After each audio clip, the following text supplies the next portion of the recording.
Je finis par corriger l'exercice 2.3, donc le dernier exercice de la fiche, la feuille de route numéro 2.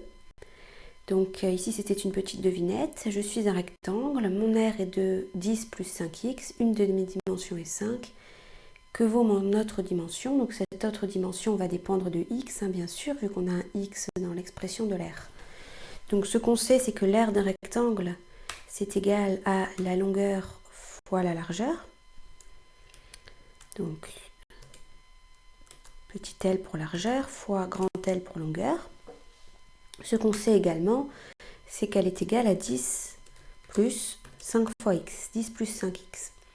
Donc ici, nous avons à gauche, nous avons un produit, longueur fois largeur, c'est un produit, tandis qu'à droite, nous avons une somme, 10 plus 5x. Donc, pour avoir quelque chose d'équivalent, il faudrait transformer cette somme en un produit. Et qu'est-ce qui nous permet de transformer une somme en un produit? Et bien, c'est ce qu'on a vu dans le cours, c'est la factorisation. Donc, or, en factorisant, donc par quoi on va factoriser? On va factoriser par quelque chose qui est à la fois commun et à 10 et à 5x, c'est-à-dire, ici c'est 5, et ça tombe bien vu que c'est l'une des dimensions du rectangle est 5. Donc on va factoriser par 5, qui va donc être le facteur commun. Si on factorise, 10 plus 5x, donc je détaille, mais ce n'est pas nécessaire, 10 c'est 5 fois 2, 5x c'est 5 fois x. Donc notre facteur commun, comme prévu, c'était 5. Donc je le mets devant une parenthèse, et dans la parenthèse, je mets ce qui reste, c'est-à-dire 2, le signe plus de la somme, x.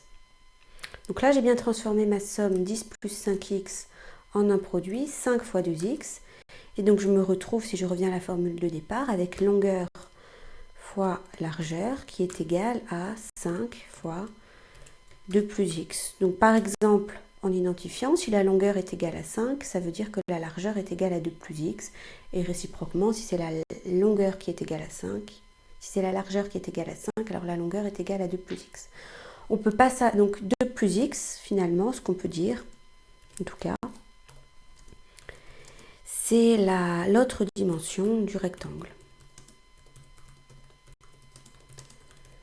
C'est-à-dire qu'on a un rectangle